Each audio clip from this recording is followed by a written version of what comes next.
That was an interesting rendition. Yeah, you like my trying to play harmonies on the fly? And then just going into the second line. Just losing shit. Yeah, fuck it. It worked, though. Kind of. This is why we can have nice things.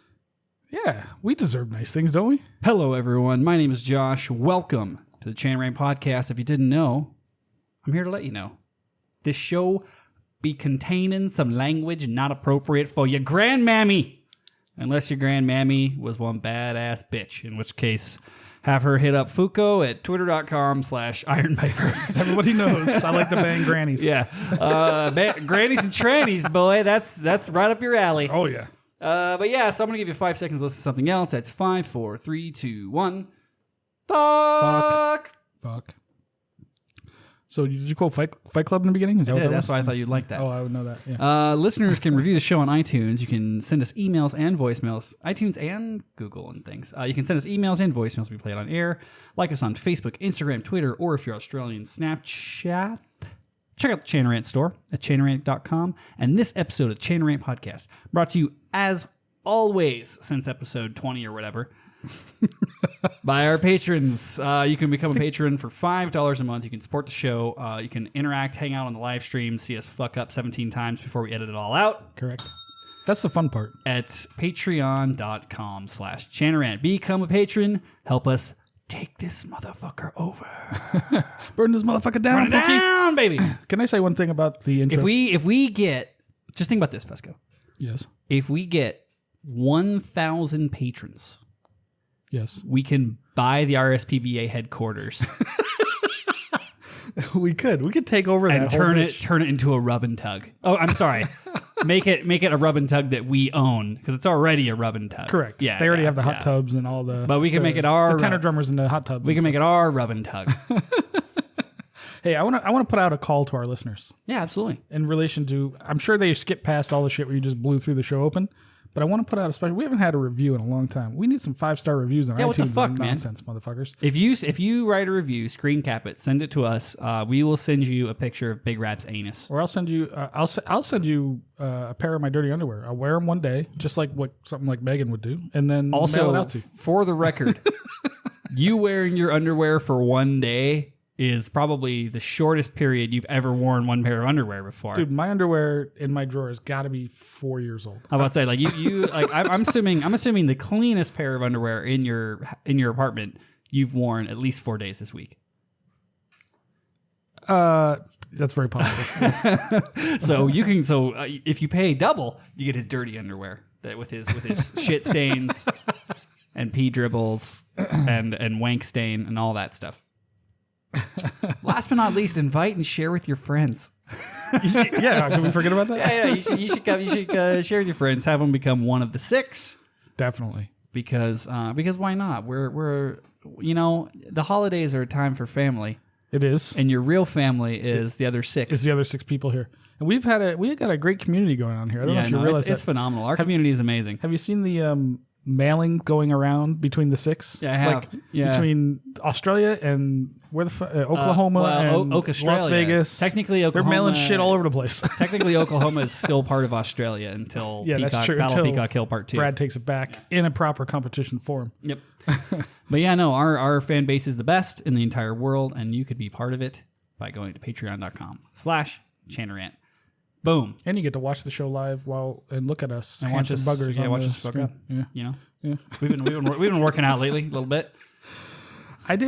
We've been doing Chanarant Fit. I did this whole habit bull thing when I was doing my 100-day challenge, so I just added other shit to it, and one of those was to do push-ups every day for like the same 100 days. Gotta be all about them burpees, my dude. Well, yeah, but I really just care about the arms and the chest. You know what I mean? I mean, we know where the tang really comes from. It's not the fucking calves. That's why I've been doing my dong lifts.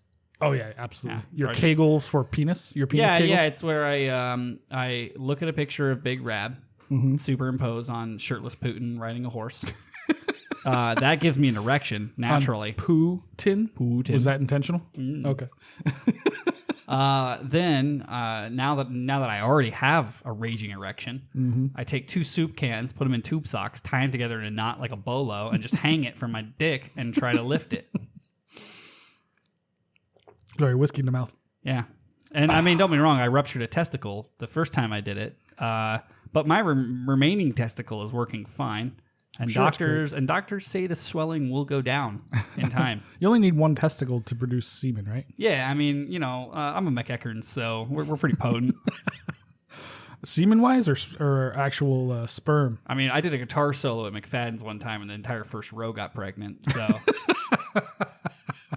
I think one testicle is a decent handicap. That's a big deal considering like the first row is like your mom, my mom. Yeah. Trust me. Trust me, guys. If you think it's awkward to be a stepdad to Andy Fusco, you are correct. Not to mention the fact that all the stuff he watches on Pornhub is all trying to seduce stepdads. So he's been coming on to me relentlessly lately. Oh yeah, it's a lot of glasses porn and grannies. Yeah, and trannies. every time I come out of the bathroom to set something up for the podcast, Fusco's like, "Stepdad, is that you? My hand's stuck in the garbage disposal again." I'm like, "No, we're not having sex. That's not going to happen." All right, Fusco. Sorry, I'm very distracted by Lucy. She's a good dog. She's doing good. She's just ignore. She'll staring at me. It's weird. She likes you because you smell like poop. So we, in lieu of news and updates, because we haven't had any emails or anything, we have some things we want to get through real quick. We did get one email. It was Rab's. Rab did a bit. Are we actually playing this? No. Oh, okay. We're not, and it's not because I don't appreciate Rab sending us a bit. It's just that it's got a significant amount of copyright music in it. We'll get taken down. We'll get our live stream. We get taken down. Maybe we'll insert it after immediately. The fact. Yeah, we could post it just to Patreon. Yeah, we could do that. We could do that. But it was funny. It was a good idea. Once I listened to what he was going for, I was like, oh, okay, I see what he's doing. I like the idea of Rab doing bits in this style. I don't want to spoil anything, right? Because with the style he did this in and like the person that he went after, I thought was really funny. Oh, it's great. So that's a great tease. We're just not going to say anything more about it, and you're going to have to join Patreon to find out more. Yeah, and the patrons will see it later. When we post it in like 6 months. Yeah, just like last week's episode. Yeah, exactly. Other than that, So Fusco, you had an interesting bit. The top 3 results of what happens when you type bagpipes into YouTube. Yeah, so I did this week in prep for the show, and it annoyed the shit out of me what happened when I did this because I was just looking for like fails and wins and stuff like that. So you ready for this? I'm ready. Are there visual components I should be aware of? Or no. The audio will probably offend me. Well, I'm not going to play the audio. You've already heard it. I have some guesses. about... Okay. You haven't looked at my screen. Right? I haven't looked at your screen at all. I would be willing to guess one of the top 3 is the snake charmer bagpiper. Good guess. She is. That's all I can think of, though. Yeah, I can't think of what the other 2 would be. So here's what we get. You just literally go to YouTube and type in bagpipes because I just wanted to see what came up. Well, I was looking for stuff. So the number 1.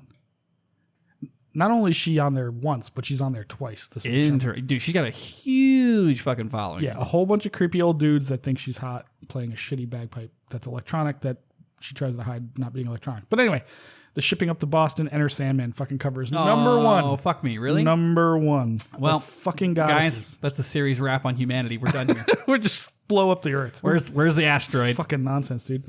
Guess what's number 2? Hold on. I'm going to go start my Bronco and just leave it on and accelerate the process of killing everyone on the planet. Can you back it up into the door and just let the fumes run in? Yeah, I'll just get a hose. I'll get a hose and run it in through. Luce, you can hang out outside. You don't want to be a part of this. We'll leave you the earth. Oh my God. So number 2 is the snake charmer coming in with Amazing Grace bagpipes. Okay. Is it, do I want to know? What do you mean? I haven't listened to it, to be honest, so I don't know if it's interesting or bad. Okay. You want to listen to it? No, well, maybe, but what's number 3?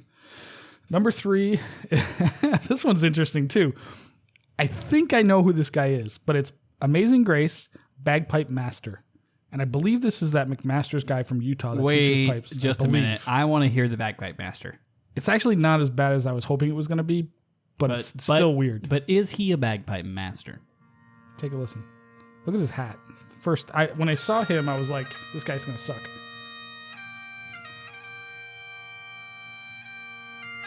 He's definitely from West Coast U.S. looking at this. Yeah. It's not awful. No, he's not terrible. That's why I was surprised. Look at his hat. That when I saw his hat and like his kilt is all twisted up, I was like, oh, this guy's going to suck. He's got reasonable tone. And then he adds this. This is what's interesting when he adds this part. Is that Rob Lowe?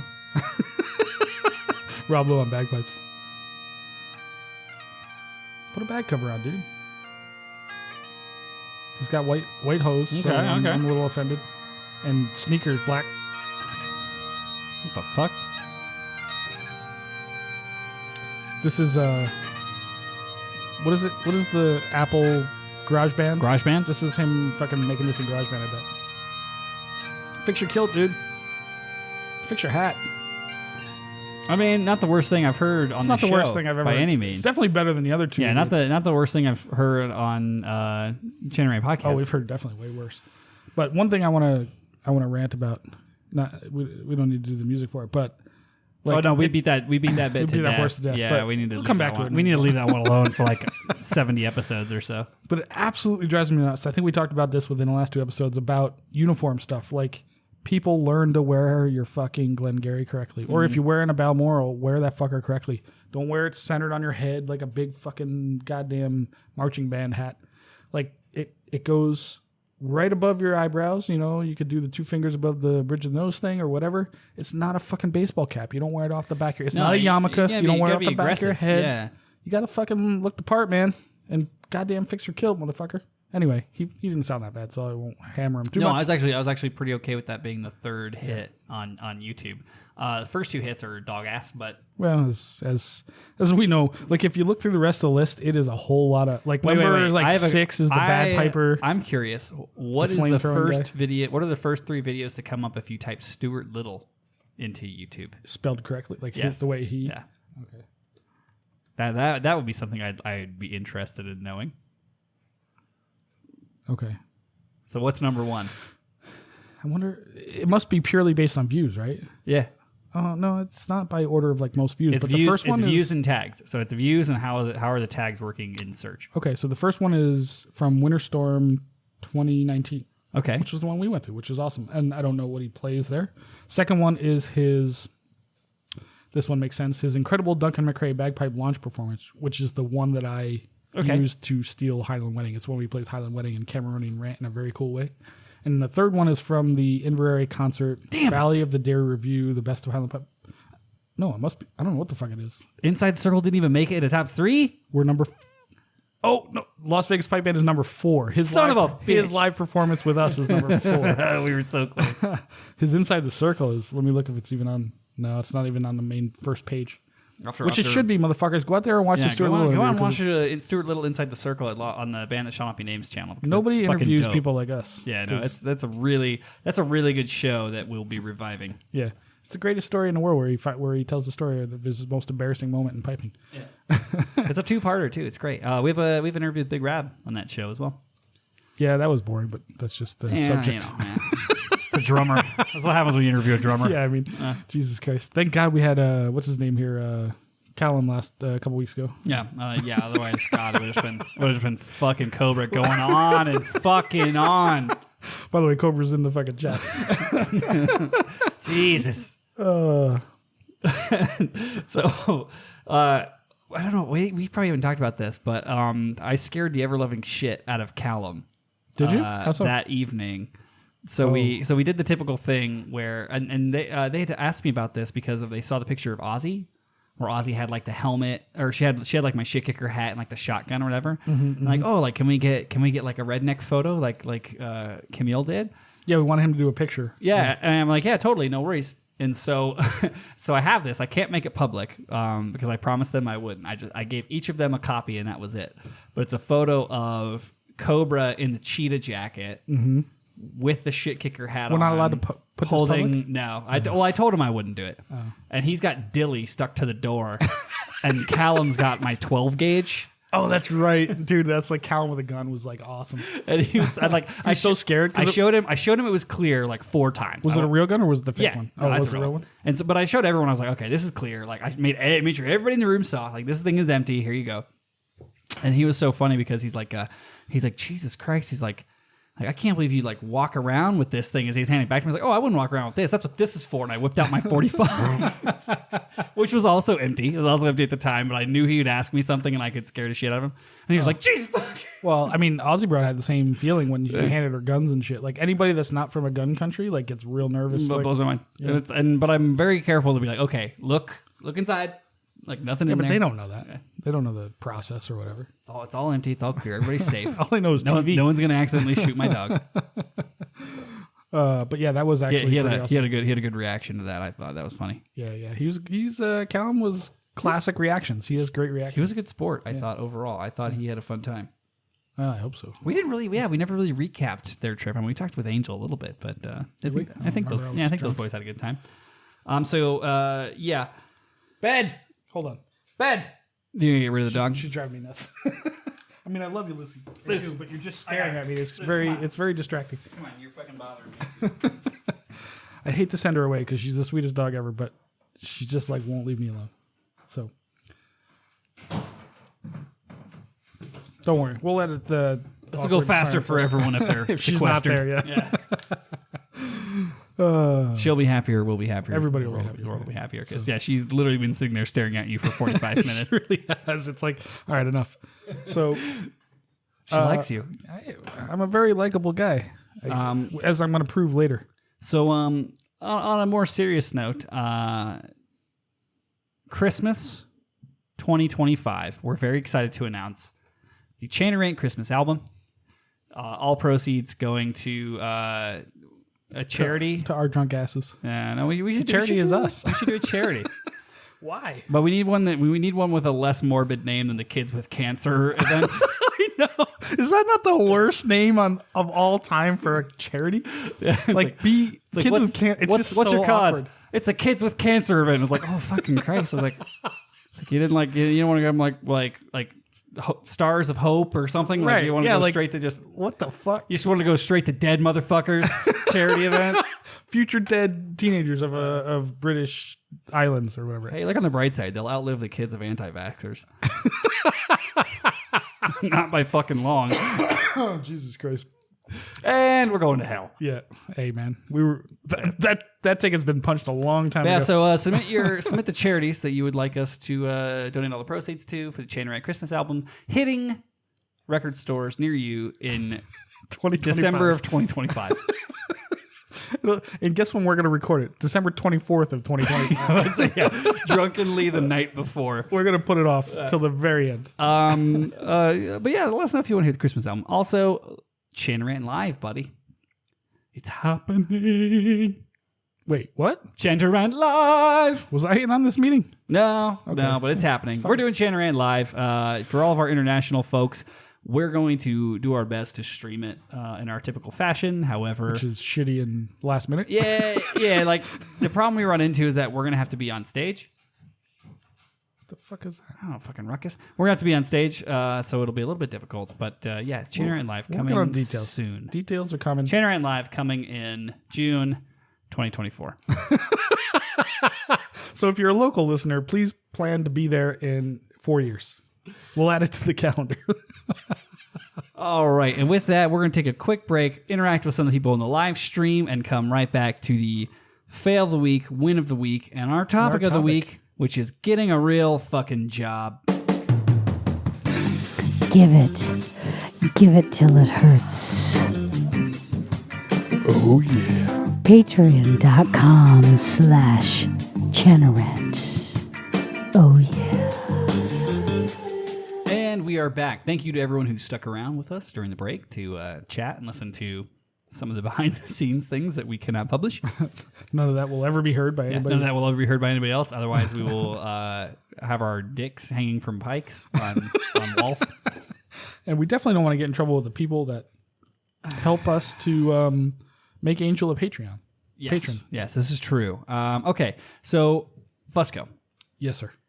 You have curated for us, in typical Fusco fashion, some very interesting a fail and win of the week. Do you want to give any context before we launch into this, or do you want to go in cold? No, I do want to give context to the fail. We'll start with the fail, and this is proof that down under, the upside down is just not the same as the right side up. Like, Okay. those people down there just don't know what they're doing. The entire continent of Australia can't play pipes. Okay. Here's proof of that. Here's the fail.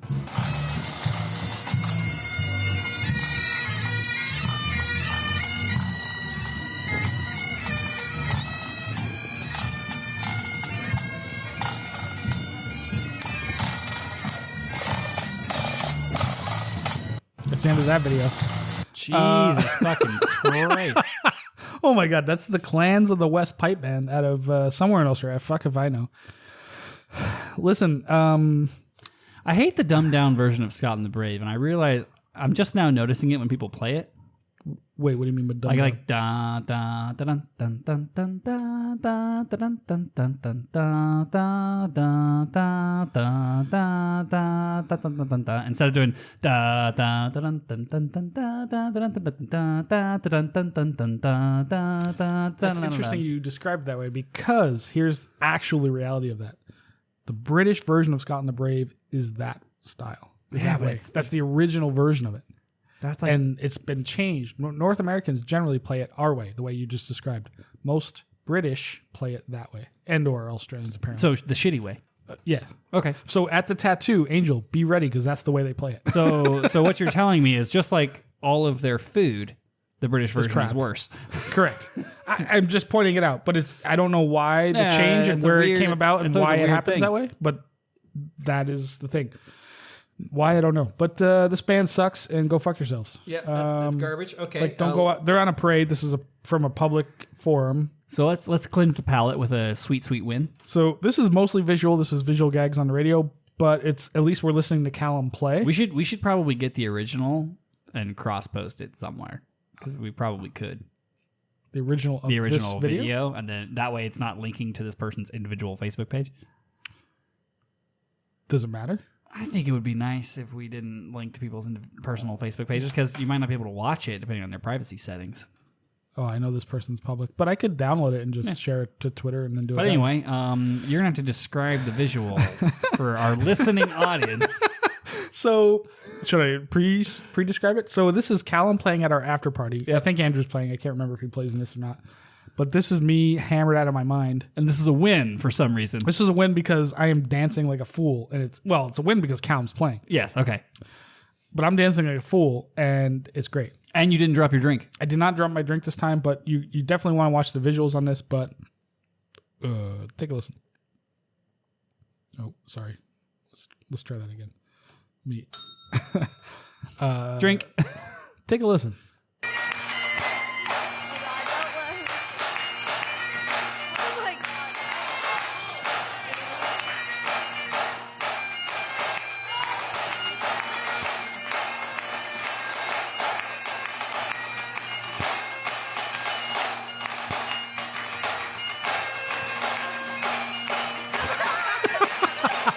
I'm stripping on Cobra right now. I'm doing the ass fucking in his face thing. Oh, is he the one making that ungodly racket? The racket in the background here. Oh. I try to grab the person with the... Oh, no, I didn't. I grabbed her daughter. Oh, that's what happens. Okay. It essentially sounds like someone took 2 drumsticks and a maraca and threw them into a fucking dryer. Oh, my God. So Fix the goddamn drums, Cobra.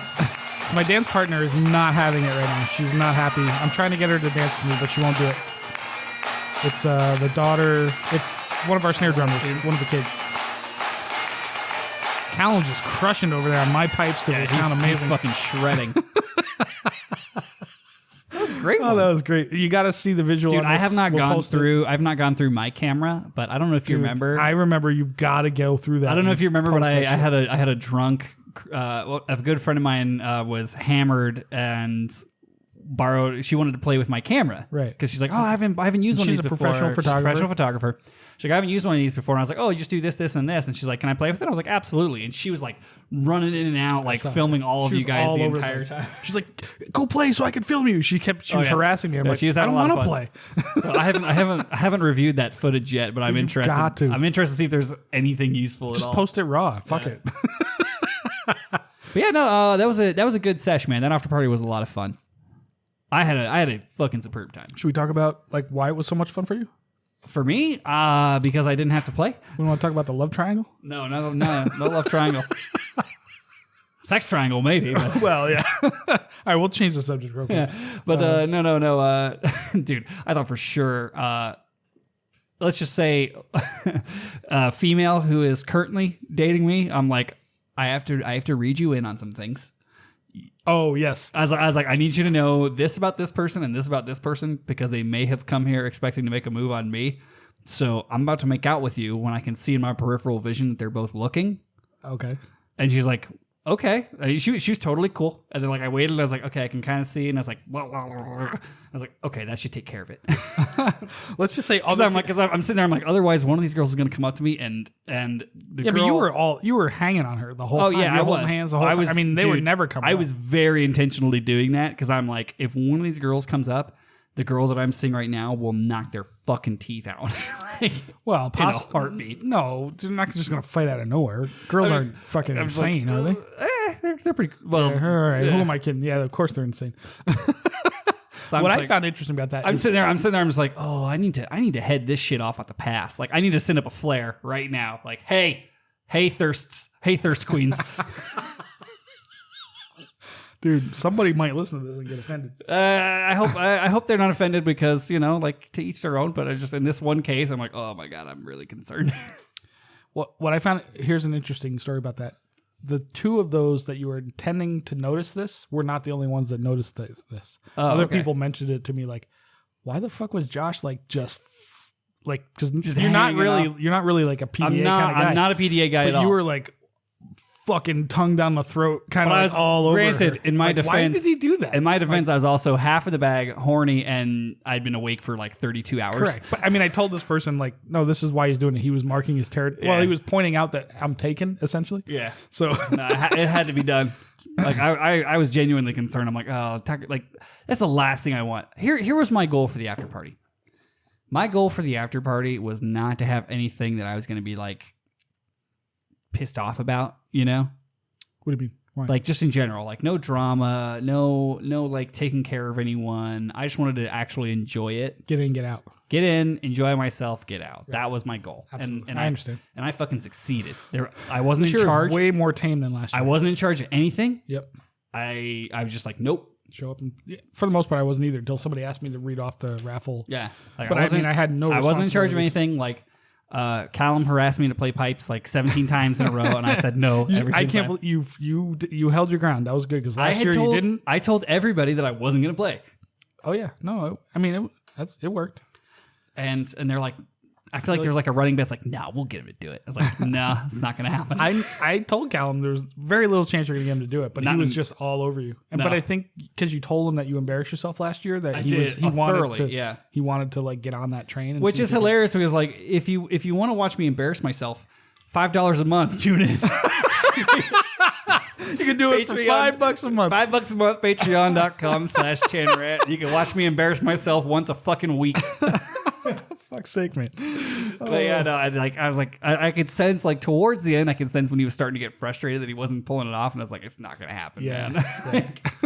It was funny. It's good times though. We had a good time. Like we didn't like. I was like, not only am I tired and am I like I'm blown because I'm like I just played for like an hour straight. Like my pipes are blown to shit right now. Like I'm not gonna fucking play these. Dude, that's the most fucking time they've had on them in years. They're actually probably sounding pretty good once you were playing for an hour. They were sounding great right at the beginning of the show. By the end of the show, they were pretty soggy. Well, maybe. That's probably because your maintenance was such shit.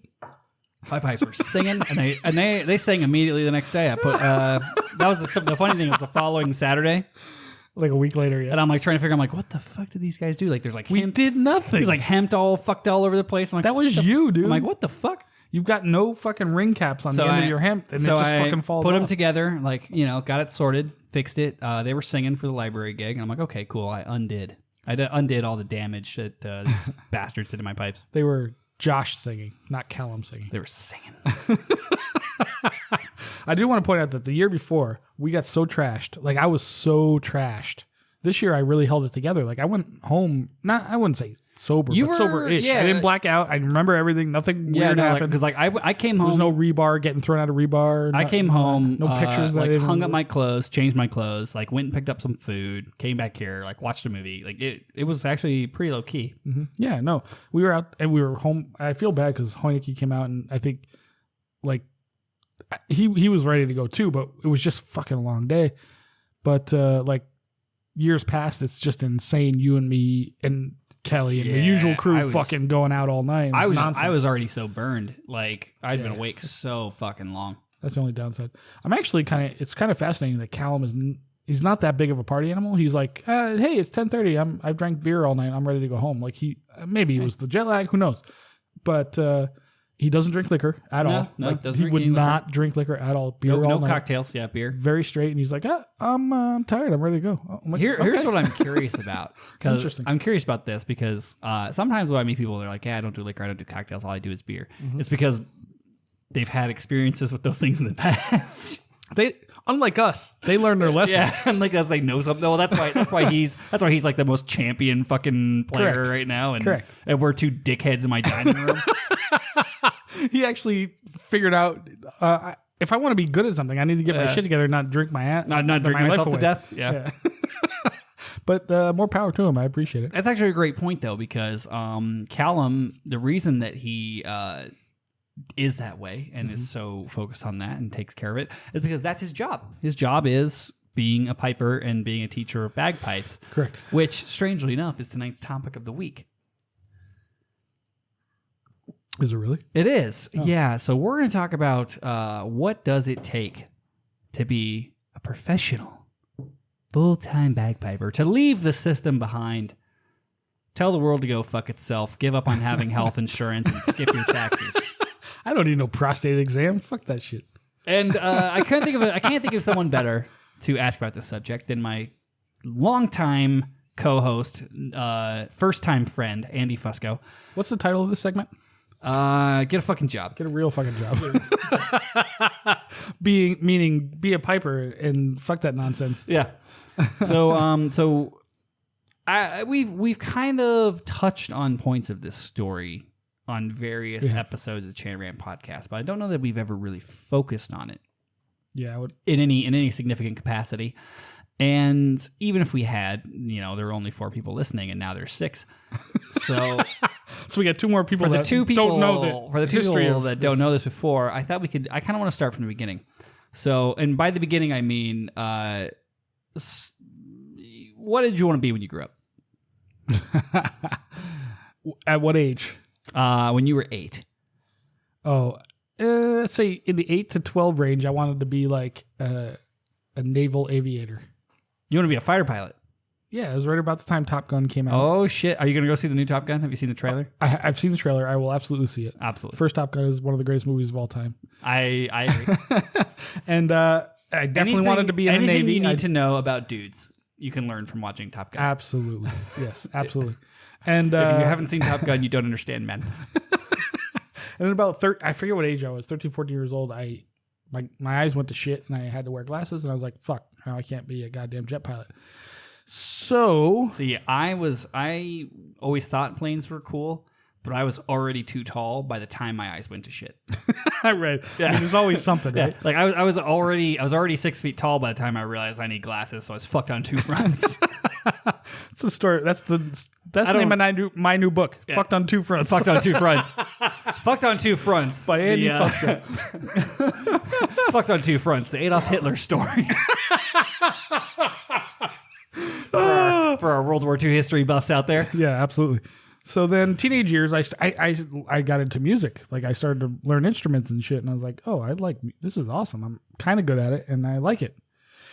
And what else did I want to be? And then I went into college, and I thought So I wanted to make money. when you were in music, did you think like I want to be a musician professional? I wanted to be a rock star. You wanted to be a I was rock going to be a star? heavy metal. Didn't we rock all? Star. Of course. Didn't we all plan on being rock I mean, stars? I don't know if there's such a thing as a heavy metal star. There was. I mean, not if you're a back drummer. Then. There was back then. But Nickel McBrain's a pretty goddamn famous drummer, and so is Vinnie Paul, who Name. Okay, is now dead. But if you walked up to 9 out of 10 people and said, "Who is the most famous drummer you know?" They'd be like, "I don't know any drummers." Correct. They would know none. Like Nico McBrain is arguably one of the best drummers of all time, except for the fact that nobody knows who the fuck he is. Unless you're in the fucking metal. Unless you're into that kind of music. Right. That'd be like if you walked up to 9 out of 10 people on the street and said, "Who's the best bagpiper in the world?" Be like, "Who fucking cares?" To be like the bad piper, the guy with the flames. Yeah, that guy. Yeah, that motherfucker. The Virgin with the flames and the mohawk. But you got to remember, this was 1989 and 1990 or whatever. Lars Ulrich. People would know him, right? People would know Lars because he's the reason we can't illegally download music anymore. Right, because he's a cunt. But but this was back then when like metal and rock was a thing. Like now it's nobody knows who anybody is. So yeah. But anyway, I still wanted to like have a real job. So I went into college and attended school for finance and computers, and then started working in that field. So I'm interested in this because I know, and keep in mind, I'm mostly extrapolating on this for the audience, but because I know how this all ends, obviously, in poverty. But when you were doing school, you said you did finance and computers. Did you have a passion for finance, or was it more, this is a job that will get me money? This will get me money. Yeah, I was thinking like I want to work in the stock market or something to do with that, and I wanted to be rich. Because as much as I hate to give you credit for things, it's a field that you're still to this day pretty savvy in. It's come in handy because I had to deal with economics and finance and.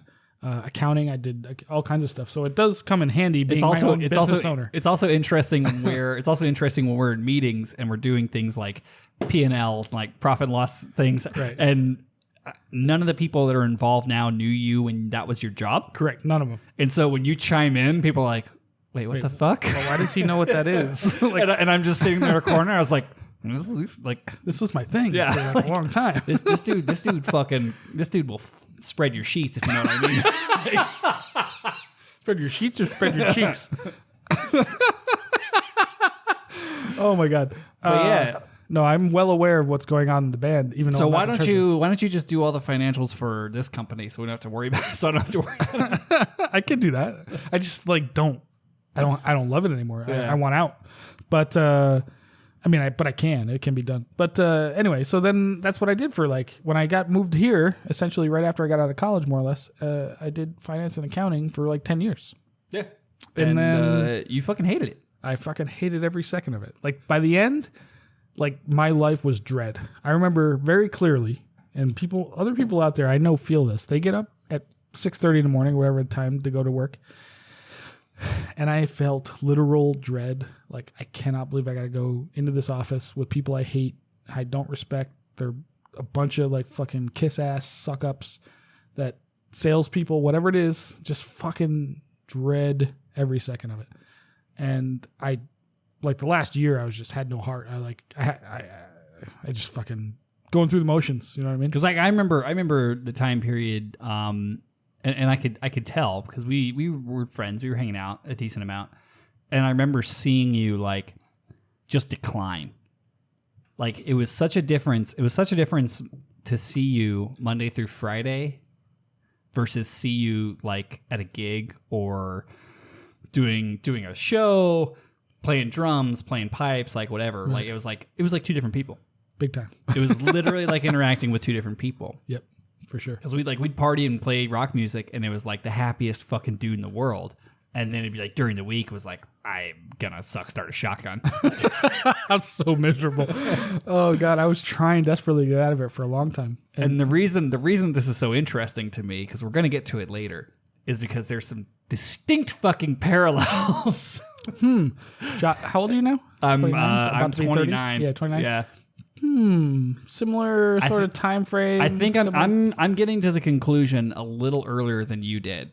Definitely. But still later than I probably would have liked. Yeah, but you got to learn your own lessons in your own time, right? Yeah. Well, and I'm a stubborn son of a bitch, and I thought I'd be rich. Right. And you realize everything's nonsense. Well, I thought I'd be rich, and then I realized I don't care. Right. Rich is not that special. I just don't care that much. I'm sure it is. But I want to continue on. I want to continue on the Andy Fusco journey here. Because you didn't actually quit to become a full-time bagpiper until I was away. So I kind of missed. I didn't quit at all. I missed some of the. I missed kind of how this happened. Okay. All of a sudden, I came home for the holidays, and you're like, I'm a full-time bagpiper now. What year did you come back for? When did you graduate college? I graduated college in 2014. Really? Yeah. Oh. But when did you go to? When did you leave? I left in 2009, and when I Okay. came back, I think it was like 10. I think I came back in 10, and you had quit. I think it was the summer love. It was the freshman summer. I think that you weren't working anymore. Yes, it would be. Yes, that would be correct. It was 2010. So why I asked that is because so that I didn't quit. They fired me, but I was fucking like I was out. Like I had checked out a year before. But and they were. It was the Vegas. Well, I mean everybody's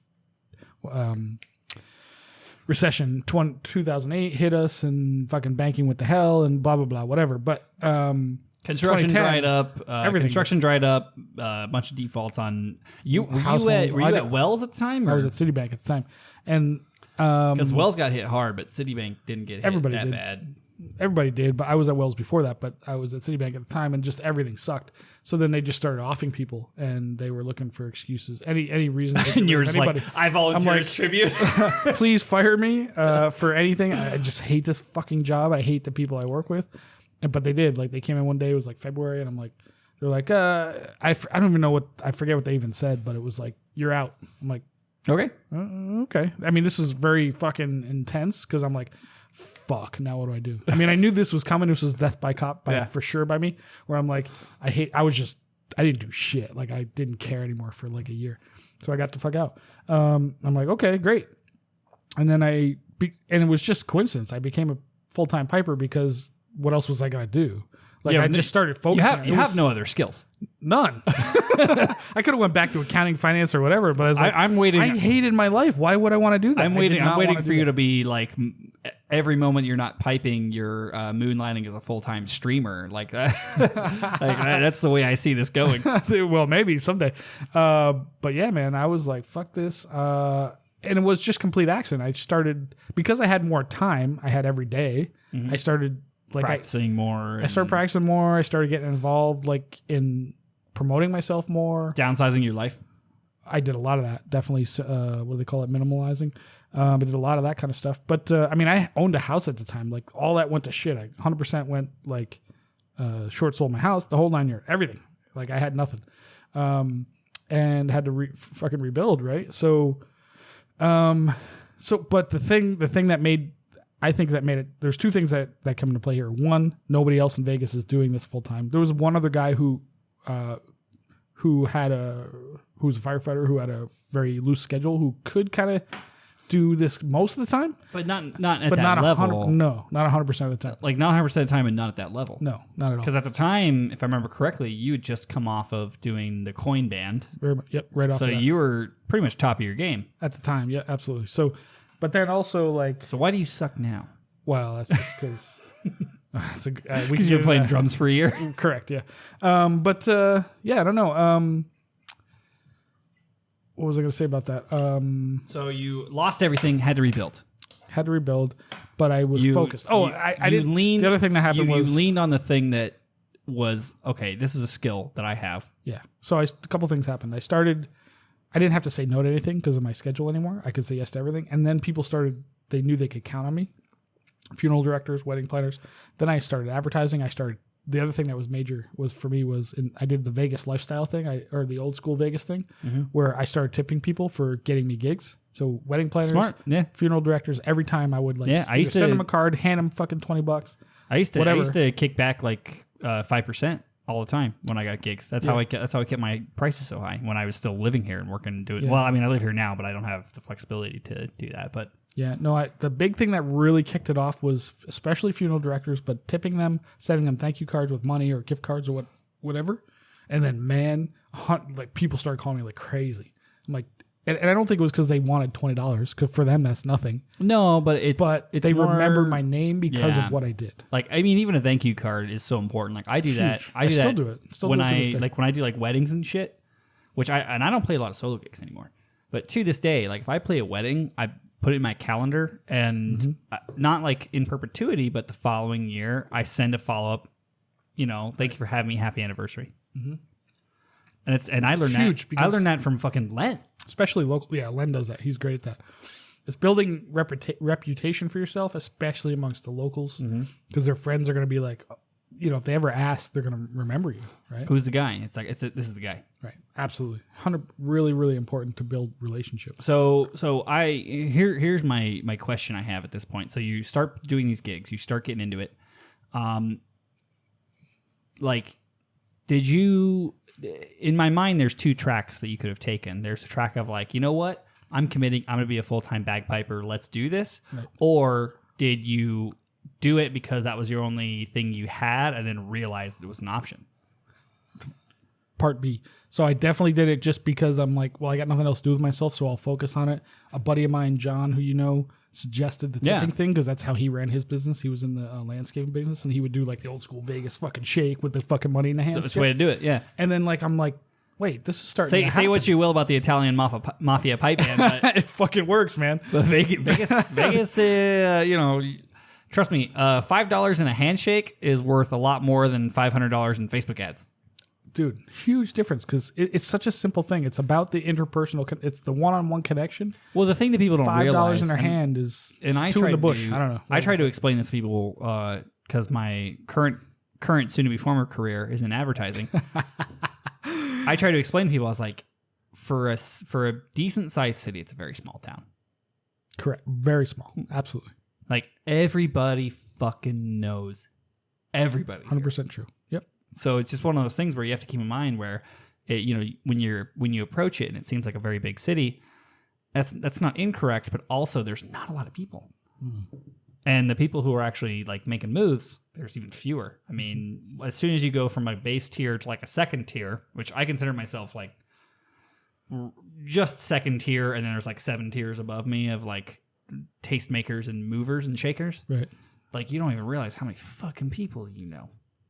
Absolutely. And 99% of it is exactly what you said. It's when you're at a thing and you're shaking hands, talking to people, and like, hey, here's who I am. Here's my number. Let's hang out sometime. The only reason that anybody fucking listens to me at all that's like remotely related to my current area of city council is because I played the fucking bagpipes at the Tartan Day event.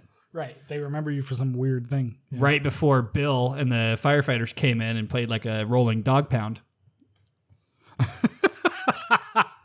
and why did they have both of you there at the same time? And I played. So weird to me. I played on behalf of the games because it was a proclamation of Tartan Day for the Celtic Society, and then the fire band played for a different thing, and they had to play after me, which sucks. But I remember like I met my city council person that day. He came up to me and he's like, "Hey, like I'm so and so. Oh my god!" Like he's like, "Man, you should. Why aren't you playing with these guys, with the fire guys? Like we'd love to have you there." And I was like, "Here's my number. Let me know." And then I found out that he lives 2 blocks away from me, and we're friends now. Who is this guy? Bob Coffin. He's not the city council person here anymore. Well, see, that's the thing. But it's one of those things where it's like, yeah, like it's so weird. It's such a small fucking town. Like the new person for Ward 3 is a guy that used to hire me to do freelance shit.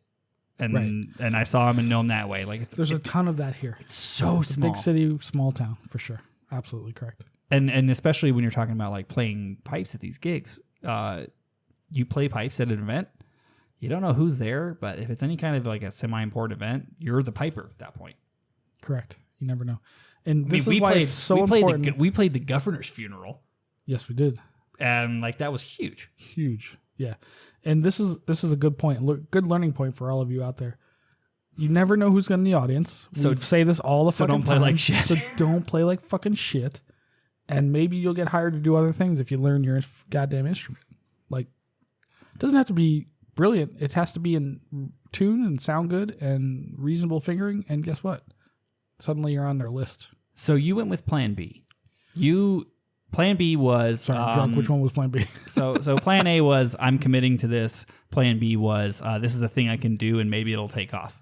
No, I didn't even have the thought in my head that maybe it would take off. I was just like, I had nothing else to do. Were you considering applying for other jobs at the time? Yes, like, absolutely. What were you thinking? I looked into police, fire. I did all that stuff. I went through testing. I did all that nonsense. This is scary. I know. I did it all. I did the police physical. I went like the whole physical exam. I did the fire department stuff because I didn't know what I wanted to do. And I'm like, I'll just fucking throw it out there for government jobs, right? Because why the fuck not, right? Yeah. But in all the it's a great way to get paid to do nothing. Exactly. And meanwhile, I'm just like Bill Gardner helped me. He was like helping me try to get in the fire department because he was in the fire department at the time. Do you remember Bill? I do, and the parallels here are really starting to alarm Very me. similar, especially the names. It's weird. But anyway, I'm starting to become alarmed. at some point, it just way leads on to way, right? Like things started getting better, kept getting better doing what I'm doing. I started to play more because I never said no to anybody. I mean, once a great while I'd be out of town, but it's very rare. Or you were hungover and missed it. That did happen once or twice. Or I just fucking overslept. It did happen like once and I never got a job from those people again. But but for the most part, I always showed up and like I'm easy to deal with. I show up, I know what I'm doing, and they know they don't have to worry about it. You've been to those gigs where like some jackass shows up and you're there and you have to play with them and it's like, fuck, like they don't know how they don't know how to be musicians. They don't know how to adjust on the fly. Like I've done, like things change really quickly, like move and do something different. Like you got to be able to do that. The thing for me is like I've done enough event organizing to have to like pay people to potentially be a shit show. Oh my God, can you imagine? And it's frustrating. It's more frustrating when you're paying someone else to do a thing that you could do, and you're just like, God damn it, why are you fucking this up right now, dude? I've been there. So you started playing. You're playing all the gigs. At what point did you say, this is the thing? I'm not going to play for jobs anymore? I would say. How far into it were you? And what was... It was years. It was probably 4 years. What was the inflection point? What was the point where you're like, okay, this is actually a legitimate strategy? I would say it was probably 4 years in, maybe 2014-ish, 2015. And I was with the person that Hoineke mentioned at the time. And I remember... We had a little. So you had a sugar mama. That's good. No, not at all. Although she has a great job and I did at the time and all that. But I never asked for anything, of course. But I remember like us sort of discussing it. Like I remember, this might be me projecting, but I remember her saying, I remember thinking that she was saying I need to grow up and like get my shit together. And maybe that was not correct. I don't know. But I'm like, wait a minute, this is heading in a direction. I'm from 2010 to 2014, well, roughly, whatever it was, like things are getting better. Like I don't have to get up in the morning and I don't have to dread going to work. And slowly but surely things are getting better. The second thing is the most important thing. Which was what? Not dreading going to work. A huge thing. Let me tell you what a difference that makes in your life. Huge thing. The way that I describe my current choices, my current situation is like I get up at 6 o'clock in the morning, as always, to get ready to be on time for a job that I disdain, to work with people that are not as focused on the actual mission, for a bunch of leadership that is going to drive that place into the ground because they won't listen to reason. Right. And maybe I'm wrong, and I'd be happy to be wrong in this scenario, but I don't think I am. Versus like a Highland Games weekend. On a Highland Games weekend, I am up at 4 o'clock in the morning. And you love every fucking second of that. Bright-eyed and bushy-tailed. You love it, dude. It's miserable and you love it. Like what is the saying that you guys used to say? What is the... This sucks, I love it. Yes, that whole thing.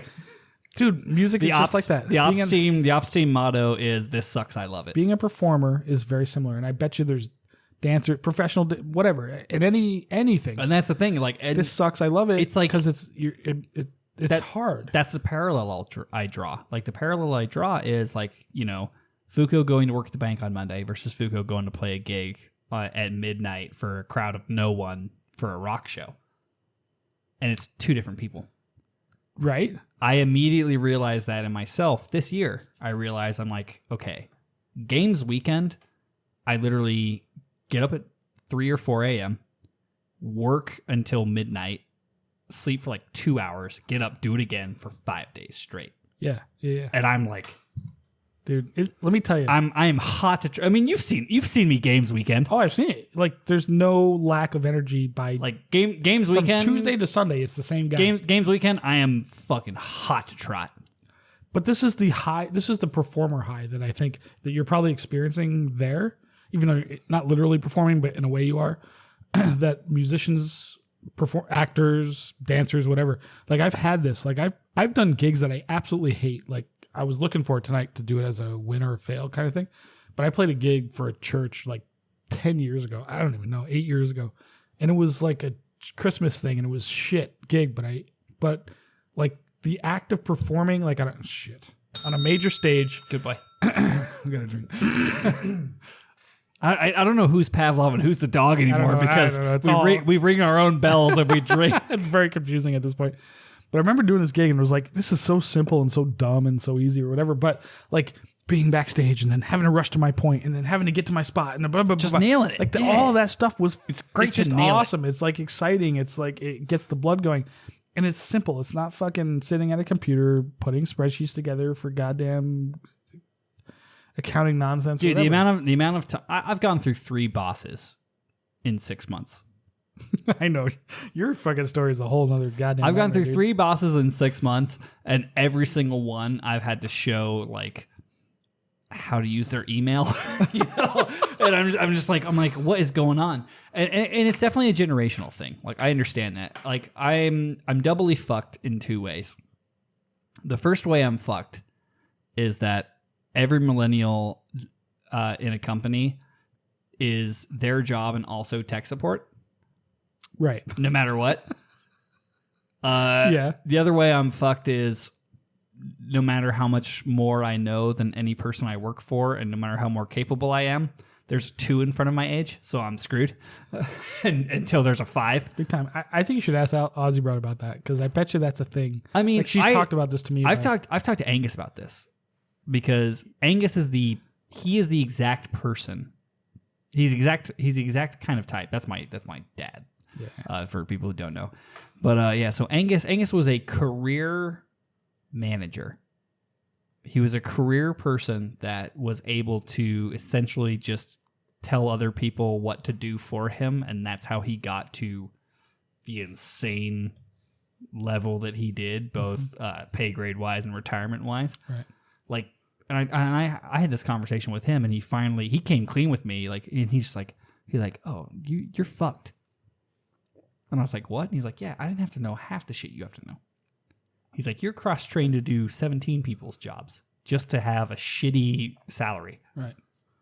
He's like, I got paid 6 figures. Yeah, but he's like, I got paid 6 figures to tell my assistant to do everything for me. Was he government employee? He was. Yeah, he was and you're in the government. private sector. So, dude, I'm telling you, this is why I'm not a fucking capitalist. Fuck capitalism to an extent that, like, it's bullshit, dude. Like, yeah, okay, government jobs are communism. Let me pull up the Bolshevik music. Yeah, pull up that. Government jobs are communism. Don't get me wrong. I get it. Or socialism maybe is a better word. But, like,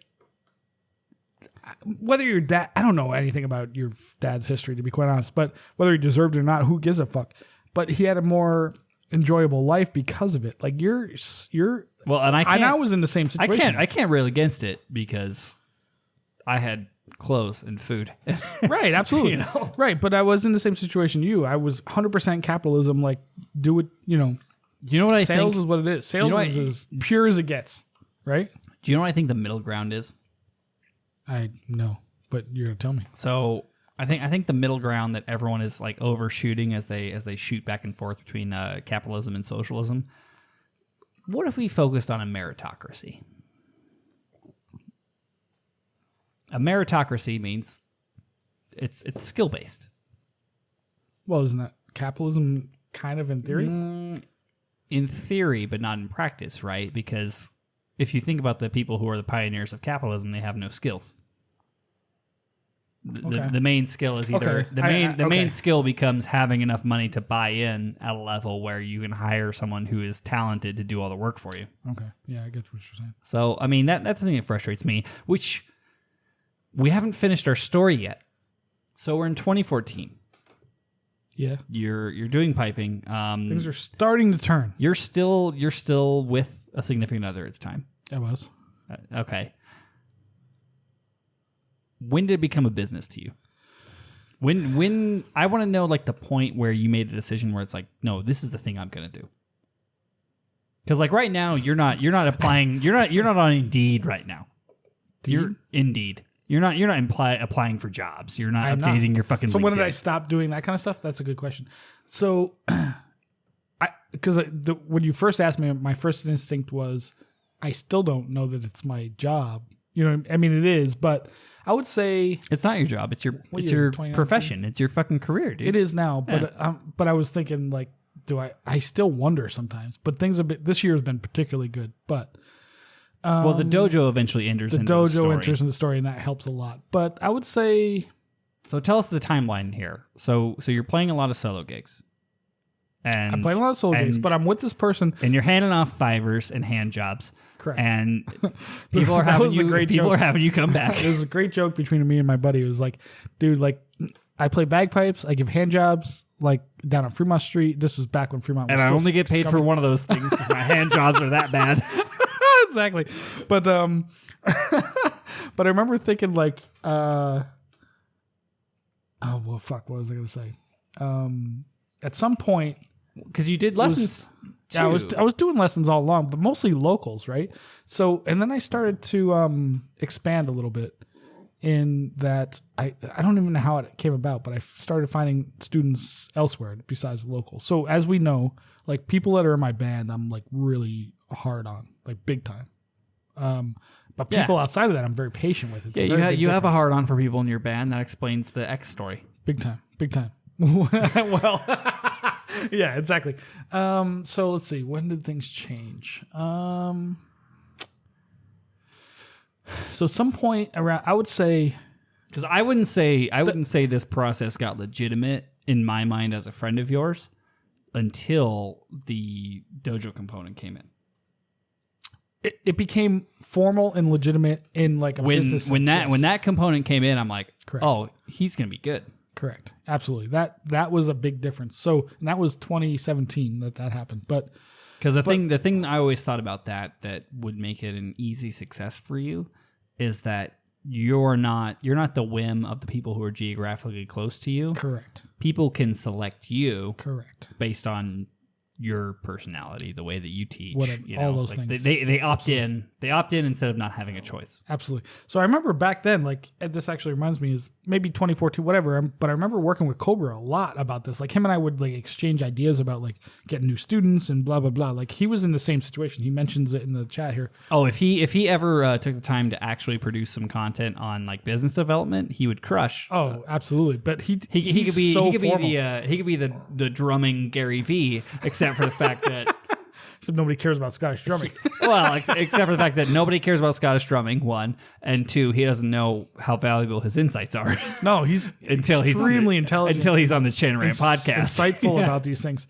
But him and I, again, we've been friends for a long time, so we'd exchange ideas, and he would give me ideas about ways to grow my business and stuff. And just because we're friends, we'd just chat about it, whatever. But I remember like around that time, 2014 to say 2017, I was continuing to grow my business, but mostly like students playing, and I would like formalize more things. I would do like group classes, and I would do the 10 weeks to top flight, whatever the fucking shit. Yeah. I'm sure he remembers this nonsense.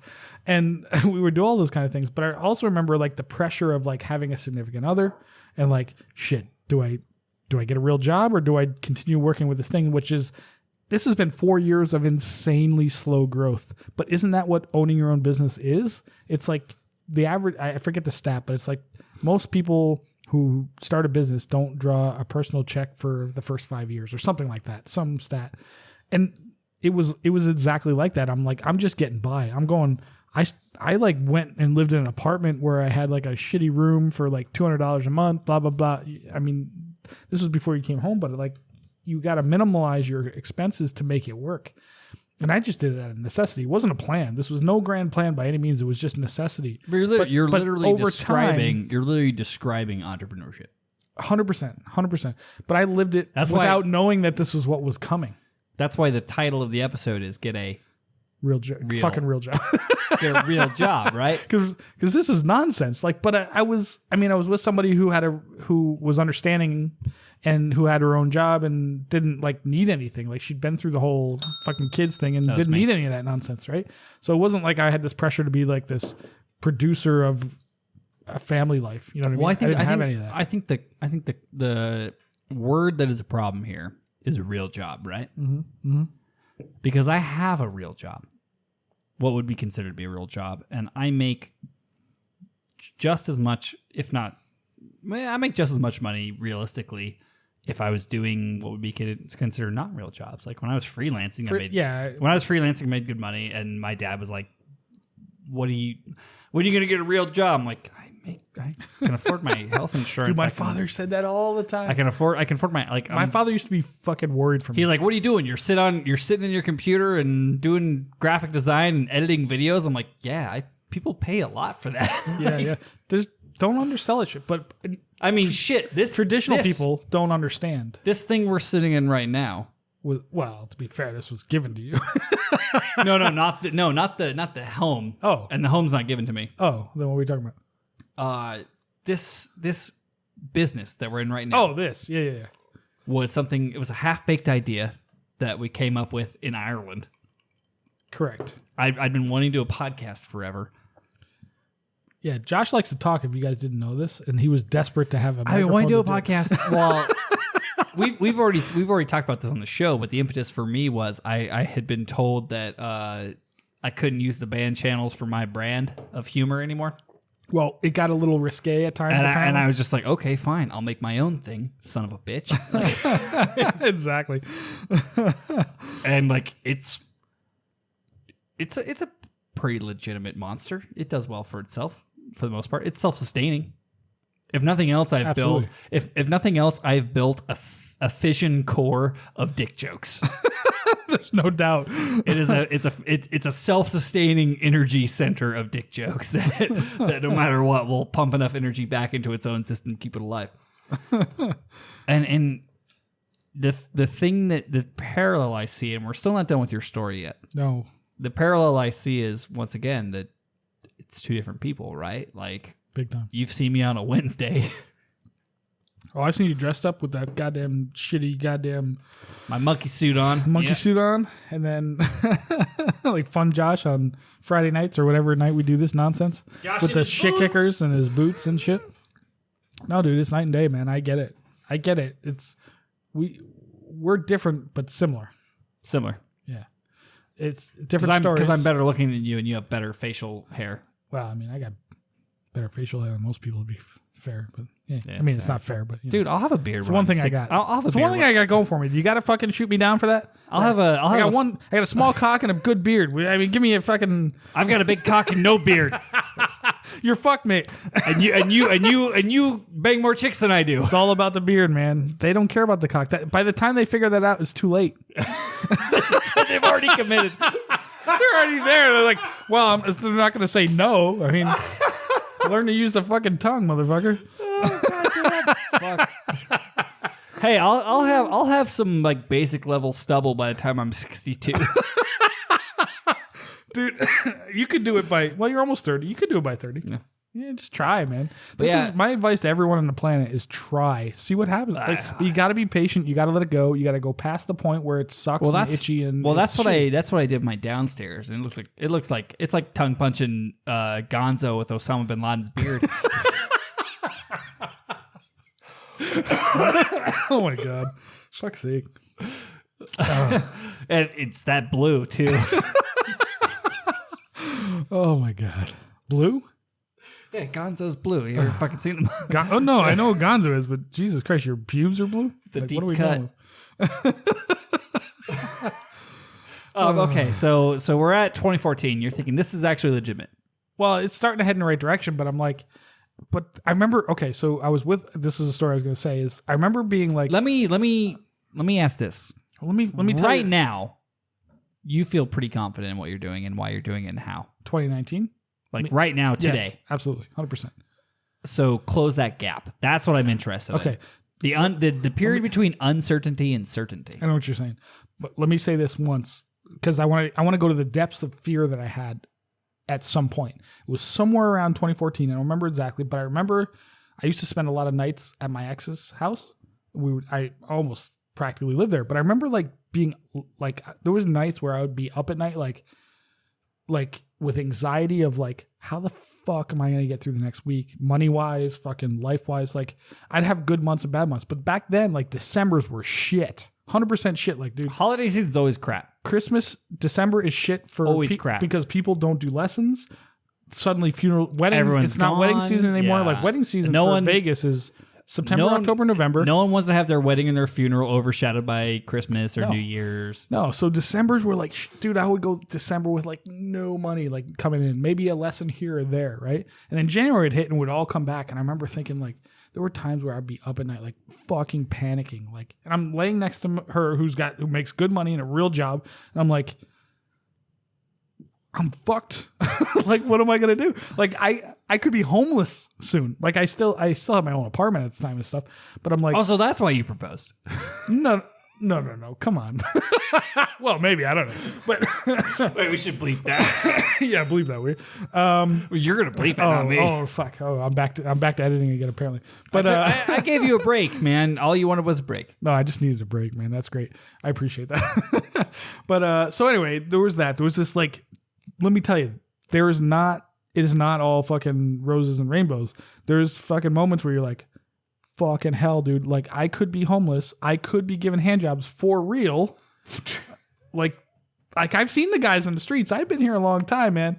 I've seen those people. Like, you don't know how they get there. You never know. You would give the most unenthusiastic hand job it'd of be the any worst. person. It'd be Yeah. the worst. I You would don't want my hand No job. one's gonna pay you for a hand job.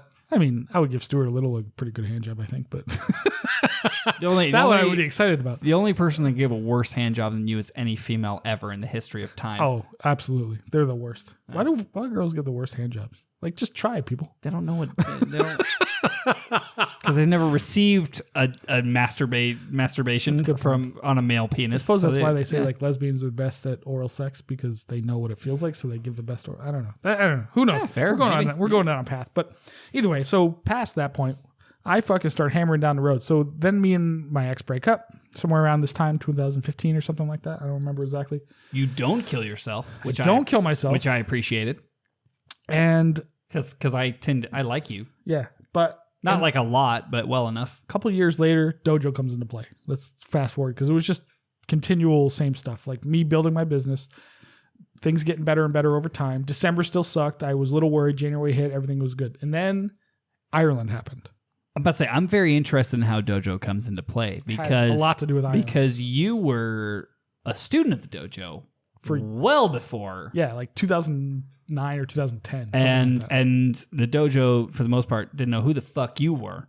No, Andrew knew me. Andrew and Carl knew me because my mother would get me a gift card every year for Christmas and they knew her name. So that's how they knew me. Like way back then, 2010, 2011. I remember like when I first started working for the dojo, So what- Carl's like, is your mom this person? I'm about to say, Like, yeah, because how did loves those you guys. how did you get on the radar? It's a fucking crazy story, right? So they knew my name because of my mother for years because she would, and they were based in Albany, which is where I'm from. We were in Ireland, right? And I was a fan and a student of the dojo since 2010, 2011, something like that. So I was teaching somebody while we were in Ireland via Skype while we were gone, right? We were gone for what, 5 weeks or something? And I was still teaching. And I was using... fun 5 weeks as well. Oh, it was the greatest fucking time. Dude, I remember It's the greatest 5 like weeks of my life. we've probably talked about this already, but like the one spot in Cookstown that had fucking Wi-Fi in the upper corner of This the is Belfast exactly house, that- yes. and I remember you're teaching lessons in the middle of a bar. Middle of a fucking bar in daytime hours. Yep. Fusco is doing a Skype lesson with someone from Ireland. I'm editing videos for clients that I have back Correct. home 100%. because they don't know that I'm in Ireland. 100%. And so I took a picture, like I was Skyping with this person and I had the dojo stuff on because I always use their materials. We still do very illegally. I still do. Well, I mean, I'm work for them, so it's legal now. But fair play. you're illegal. I've worked for them technically. So I took a picture of my screen. This computer right here, as a matter of fact. Did we show the with planner dojo on the last and her- episode? We didn't. We never got into it. But If you have a And I- planner, yeah, that's Josh's work. So you're welcome. anyway, I posted a picture of me teaching this person with the dojo materials on it, and I posted it to Instagram. Doing my work, blah, blah, blah. Who knows what the fuck I said. So like within a couple weeks of me getting home after the Worlds, and I knew Andrew at this point. When I would go home to visit, I met him a couple times. We'd already met him too because he'd come to Vegas before that. We met him a couple times. He brought him out for clinic. But I mean, I knew him, not really We well. threw him but in your knew each other. trunk. Yeah, yeah. and That's shoved a rag in his mouth. That's right. We threw him in the video. Yeah, that's right. So, and he loved what we were doing. He loved the kind of craziness that we were doing. But so anyway, he wrote to me. He's like, "Hey man, I need do you always use our material for your stuff for when you teach people? I'm like, yeah, for beginners, I 100% use it. It's best stuff. He's like, I need a new beginner teacher. We just lost one of our beginner teachers. Do you want to work for us? And it was like 3 times a week, 3 hours a week, maybe. I'm like, yeah, hell yeah, absolutely. And then fucking once that hit, man, I became known. And I mean, part of this is Chanarant, Vegas Pipe Band, YouTube channel. There's a lot of stuff that come into play at this So what you're saying is I've made you famous. You definitely have. And your entire career is based on me. Not entirely, but maybe like a good 60% of it. Because I became known for band that should not be named, Chanarant, Dojo U. We didn't start Chanarant until like a year later, Yeah. but all these things sort of like just all hit at the same time. But the dojo started it because then I was in teaching classes with 10, 15 people at a time. And then these people started wanting private lessons. All this stuff just took off, right? So like I'd say 95% of my students are not locals at this point. Which is why you like them. Which is why I like them because they're not in my band. So absolutely. I will say this, but this is as much shit as I love to give you. Well, it's not luck actually, and I'll depends how. Yeah, I'll extrapolate on that in a moment. But like as much shit as I like to give you, you're actually a pretty good teacher. Mm-hmm. Especially if you have no skin in the game. Way more if that's the case. I'm still a pretty good teacher if you do, but I'm just way meaner about it. Like, why are you such a fucking asshole? And I have proof of that. You want to hear a proof of this? Always. Okay, so you see this little thing I got over here? Preferably into the microphone. Yeah. So this was sent to me. I'm not going to say who it is. Nope. I already see the wrapping paper, and that's a big old note for me. Well, it's not actual. I'm not going to say who it is, but I want to read you this. This was a gift to me from a student of mine. Hey, I got a gift that said, "You're the best pipe sergeant I've ever had." That was a good one. I like that. That was really one of good. our. Yeah, I don't want to say who that was either, but I was like, I'm also the only pipe sergeant you ever had, but thank you. That's okay. But isn't that the greatest, man? Like my favorite was that, like, yeah, Josh kind of lost his shit on us. I'm like, oh, you guys don't even know. But you know what's great about that is like they were kids. They totally didn't take it personally. They still love you. They still think you're a great guy. Kids, it's just so easy. Like, Yeah. yeah, you lost your shit on, but they're like, hey, you're I didn't an lose adult. my shit. I said, get the fuck upstairs. Right. It's not that big a deal, right? So it's just funny. So, all right, I need to let me edit this so we don't know who this is. And if that person feels like admitting to themselves, feel free. But dear Andy, first sentence redacted. Thanks as always for teaching me to improve at this temperamental prick of an instrument. I'm not exaggerating when I say you're the reason I found my love for piping again. So thank you. Piping has been such a rewarding part of my life, and learning with you makes it so much better. 2019 was a hell of a ride, but without a doubt, meeting and spending time with you was the highlight. Merry Christmas. This would have been less masturbatory if I read it for you. Here's the roaring. I don't know what the fuck. I don't know what that says. So, and I get these maybe once a year. Somebody's like super appreciative of what you do, and it's super satisfying. Here's to the roaring 20s. Hey. I don't know what that means. What does that mean? The 20s, like 1920s? Also, I immediately recognize that handwriting. Well, you saw the name, but I wasn't gonna call her out. But but the point being that everyone, like, once a year I get something like this, and it's like, oh, like I'm not a fucking complete asshole. Like I do know I do have a plan and know what I'm doing. So what's next? How do you? I'm gonna masturbate reading this for the next week, and then it'll be stuck shut. It'll be stuck shut, of course. But yeah, absolutely. How are you gonna scale? That's a great question. So I do think about these things, like how do you continually improve your business? I honestly don't know. Like I'm continually doing more and more work for the dojo. I try to make myself very useful for them, so they continually ask me to do more. Which, because I think they've got a good business model, and I think there's a lot of potential success there. But also, like there are things I would say, like, okay, they have hits and misses, in my opinion. The dojo overall, yeah, sure. The one thing I will say is that the method and the product is still the best. Mm-hmm. It's just like every now and then they have advertising misses on how they advertise it. But in my opinion, it's still the best product. And that's not just because maybe that's not just because we're gonna like plug a dojo link later because in about 10 seconds. Because I shit talk Doogie all the time. I think you're right. So I mean, they're the only ones doing what they're doing. But part two of that is, again, like at least they're doing something. Like you may not agree with their marketing methods or whatever, and sometimes they might miss. But I would say they're the only ones constantly hitting. Like the new course thing that they're doing, or it's like you like get your little credit. It's like a Duolingo clone, essentially. Yeah, kind of, yeah. Fucking brilliant. That's amazing. Yeah. I mean, it's good. It's a good way to work through the system. I mean, I've seen other musical people do things more advanced than the dojo does, but just ever so slightly ahead. And what I appreciate about what they're doing is they're constantly trying to innovate. They're trying to get to that point where people are aware of them. They're doing like little bits every day. Like Andrew jumped off the like long form interview to do like 5-minute bits and like let's grab people's attention. Well, the thing like stuff like that, I think is really clever. Like the praise I will levy is that the system is the best. It's all about the system, right? It's the best system. I mean, I like to criticize marketing things because that's what gets my dick hard is marketing. But also, at the end of the day, they're capturing a significant part of the market. They're making it a lot easier, and while they're leveraging attention at a large scale through all their like digital platforms, it's not without a personal touch. Like you never feel like you're doing Duolingo with an AI because you know who your teacher is. There's a very personal element where at some point, no matter what, you're going to interact with a human being and it's going to be like you or Carl or Doogie or someone. That's the thing that they have to hold on to is the fact that even though it's being automated to a point and that there's a lot of like badges and points and goals, you still are only one step away from a living human being that will happily Skype you and talk to you. Yes, absolutely.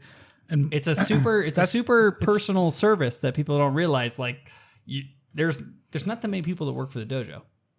There's not. There's maybe 8 of us, maybe. And you're only one step removed from any of them at any given time. Yeah, we go out of our way to be accessible. Like you're talking the Dojo Engage group, like Rab all that Matheson stuff. Is Bruce Gandy right at your fucking fingertips, and you can sit in a class and ask them questions. Like they will answer whatever the fuck you want. Like Rab Matheson is arguably one of the greatest pipe majors of all time. Also, Bruce Gandy is one of the greatest soloists of all time. Like why? I'm told Rab has some cool stories and a sick sense of humor. Oh, he does. And this year at the cruise, I plan to get I'm not going to check out. I promise I'm going to get him on the fucking mic. You're going to fail. I'm going to fail miserably. When's the cruise? February 7th or something like that. February 7th through the 15th or something. That will be in the unemployed period for me. Oh, really? It will be. Dude, maybe you can get hired to video the whole fucking thing. Technically, I'm not I'm not doing... By the way, did you know I've been relegated to behave this year? I've been told I need to behave this year. Did I tell you that story? I don't feel like we've gotten through the rest of the topic of the week. We have not, but okay, we'll save that for another time. But so Fusco has decided that the dojo came in. He's making money. He's doing well. Here's what the dojo did. One of the most important things is it steadied my baseline because I do so many hours for them a week, and I get paid blah blah blah blah whatever. It doesn't matter. But I'm known for being associated with them, which helps. I do believe in their method, 100%. I believe in what they're doing, 100%. So do I. As much shit as I like to give them, it's a good method. 100% good method. And it's consistent, right? So, but then everything on top of that, like Andrew, I tell you, dude, Andrew he gets a lot of shit for being a dick, and he can be. I suppose. He is a dick. But that's why we like him. He's a great boss. He's so flexible, man. He's like, hey, man, just make it work. Like he's so much like just make it work. Like, what are people used to where that's I'm not gonna suck his dick too much on the Chanarant podcast because he's also a unfuckable tard. But, Dude, he is a creative guy. And he's creative. I appreciate what he does. I liked working with him too. Listen, man, I'll suck his dick all day long. But so Dojo makes it legitimate. Big time. That really legitimized me. And he brings me in. Like, dude, I've done clinics with him. I've done tuning clinics. I did New Jersey. What's the next phase? I think the next phase. What's the next phase of I quit my job, I'm going to be a professional bagpiper? I really do think I keep thinking about this constantly. I'm like, I've got to get my shit together. I got to move myself into like the higher grades. Like, I'm a pretty reasonable grade 2 player, but it's been a while since I've really like hammered it. Like, dude, I was doing pretty good when I was in grade 2, and then I just kind of like life gets busy, man. I'm focused on so many other things. Like, I was second place to fucking the blind kid. What's the blind kid's name? Austin. Yeah, dude, I was that kid's so good. Consistently, like, that kid's fucking awesome. He's so fucking good. But dude, like, I was consistently getting second place to him, but I'm like, dude, I'm happy to get second place to him because he's a fucking good fucking player, he's man. Really good. I'm like, okay, he bumped up too. He's not two anymore. No, well, now he's a pro, but this was a few back when I was seriously competing. I'm like, maybe I should get back into the solo thing. I don't know. But the band takes so much fucking time. Like, I'm trying desperately to get this fucking band together, man. Right? The pipe band. Grade 4. Why are you looking at me, dude? I'm about to disappear for 6 weeks. No, you don't disappear, man. We're on a precipice. It's 6 weeks. We're on a precipice. This is not the sabbatical. This is a different thing. This is the precipice of us getting it together. We're so close. Dude, it's going well. Yeah, it's so definitely going well, man. It's going so good, man. The 1,000-year Reich is in full effect. Dude, it's so close. I guarantee you. Like, I'm so excited about Vegas games. We already talked about all this. Here's a question I have for you. Do you regret anything? Like, knowing where you are now. No, not at all. Do you regret a single fucking thing? No. There was a time when my father used to call me. Well, my mother would call me, but he would get on the phone as these things happen. He was like, "Are you okay?" Like there were times, dude, I get it. Like, I understand. Like, there were times where I'm like, am I a fucking loser? Am I a fucking alcoholic, drugged up guy in the fucking corner? Well, you are an alcoholic, but... Well, no, but you know what I mean. But am I in the fucking corner? Like, what's going on out there? You know what I mean? And I remember him, like, he was worried, like, because he's a believer in the system. Like, you got to have a real job with real benefits, blah, blah, blah. That was his thing. You got to have good benefits, blah, blah, blah, blah. That's so important. And I get it. Like, my parents have been through cancer many times, so I get why they look on the bright feel side. that way. Nobody my age will ever be able to collect Social Security. No, it's going to be gone well before then. But I remember thinking, like, okay, it bothered me that he worries about that, but, like, and I don't want to say I necessarily had a plan, but I'm like, there's got to be something better than the normal thing that people go through. Like, the thing of the 50s, 60s, 70s, 80s, the like lifestyle of that. Life has changed, man. You can't rely on, there's no pension. You got no pension. I got no pension. 99% of people out there got no pension. It doesn't work that way. I have a work retirement account, but I also have an independent. I got a 401k that I still got from when I worked a real job. Unfortunately, I'm good at fucking picking. Here's why in the episode title, "real" is in quotes. Why? Because why do we keep saying "real job," man? I'm telling you, I have a real job. There's no question about it. I would argue that you don't have a real job. Why do you say you have a career, man? Oh. You have a passion. You have a thing. You have a thing you give a fuck about. That's so important, man. Last time you had a real job, you didn't give a fuck about it. I fucking hated every second of that life. Hated it. Think about it. But that was what the women of my life wanted me to be, like, because that's a mature job. Dude. But it also lacks vision. I could go down a road. Do you want me to go down a road? No, I don't want you to go down a road. Not yet. Okay. I might cue you. Save it. Might cue you later. But no, like, I mean, it's like I said, it's a parallel experience, and it's a interestingly and also frighteningly parallel experience. Mm-hmm. because like To your modern life, yes. because it's like one of those things. It's like no, like this is what you need because this is what will take care of you. It's like no, it won't. The rules are different now. The rules have changed, man. Like sorry, I mean Angus, bless his soul. Dude, your Finally, mother's gonna hate this statement, but go ahead. He finally told me, like when we were hanging out and I was telling him about my new plan. And he's like, no, you should go for it. He's like, yeah, like the things that help me are not gonna help you. The institutionalized systems that help me are not gonna help you. Right. It's a totally different world, man. 100% different world. And he's like, the things that you were educated to do, if you enjoy them, do them for fun. If not, do something else. Doesn't matter. Mm-hmm. Do what makes you happy. Yeah, but he's got the wisdom of experience. Well, he's right? got the wisdom of being close to death. Yeah, he's that point where like, hey, dude, fuck it, enjoy your life, blah blah blah. But he's at a different point in your life. Like he doesn't have to. You don't have kids. You're not married yet. None of that stuff. Like you don't have to provide. You don't have to provide food for anybody yet. I can provide food and medication for one 4-legged creature. That's about it. But that's bound to change eventually. And I can do that with a ski mask and a shotgun fairly easily. It's bound to change eventually, though. That's the point. No, I think the thing for me. So it's weird that we're like 2 hours in and we're getting to this. Jesus Christ. But end this shit. I'm gonna go get drunk. The reason that we're talking about getting a real job is because I'm quitting my job. They don't know it yet, but he's quitted his job. Are you gonna? Some people know. Hold on. Are you gonna be a professional bagpiper? No, I'm not. I'm not gonna be a professional bagpiper. It's not worth it. I'd like to keep that. I like to carve out the bagpiping sector of my life as a safe space that I enjoy every time I do it. Mm-hmm. Not a thing that I do for sustenance. Yeah, that's fair. That makes sense.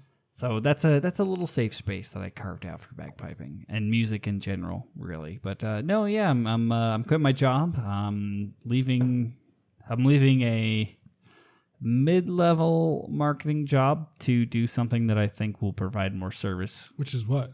To what my are community. you going to go to? I'm not willing to talk about that not yet? at liberty to say. Do you have options?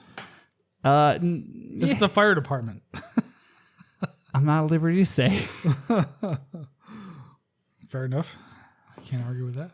But it'll be, I'll be, let me put it this way. I'll be unemployed for about 3 months, no matter what. Let me ask you a question this way. Is it going to get in the way of us going out and getting drunk tonight? Tonight? Absolutely not. Perfect. Don't give a fuck. Let's do it. Yeah. Quit your job. Fuck them. Fuck society. It runs into the same thing where it's like I'm continuously working for people that don't seem to know as much about anything as me and keep adding things to my desk, and I'm not even doing my job anymore, dude. I'm not even doing the thing I was hired to do anymore. I'm doing like 17 other people's tasks, including my new boss. That was one of the things that really, including my new boss, that probably makes like twice as much as I do. I'm doing all her work. That was one of the things that disillusioned me from like normal life. Was that shit like doing doing my job better meant that you looked better, but it didn't affect me at all. No, doesn't change my station in life. No. And I'd much rather be outside, even if it is putting IVs in drunk people and spraying things with hoses. Dude, that's not so bad. As a landscaper, listen, most of the time you're sitting in a goddamn lazy chair like Cahill, fucking watching goddamn. Back to the Future for the 17 millionth time. I miss camaraderie. That's the thing. That's one of the things that about the fire department, police, probably whatever, all that kind of stuff that men struggle with is the camaraderie of like the shittiness of it. I just like having people. This sucks. This sucks. I love it. I love it. Yeah, that kind of thing. I like so important. I like having people with my mentality, close to me, and not a bunch of sycophants. I mean, I love the sycophants. Don't get me wrong, but they're sicking on my dick. You mean succubi? different the thing. Succubi. That's a different thing. Sorry. So, but yeah. So that is a different time, right? That's a different journey, and that journey will be documented separately. I am intending to actually do a whole channel based on me potentially succeeding or epically failing in my new Either way, it's going to be interesting choice for those of you out there watching. It'll be entertaining. But yeah, Fosco, this has been an episode where we talked a lot about self-determination, entrepreneurship,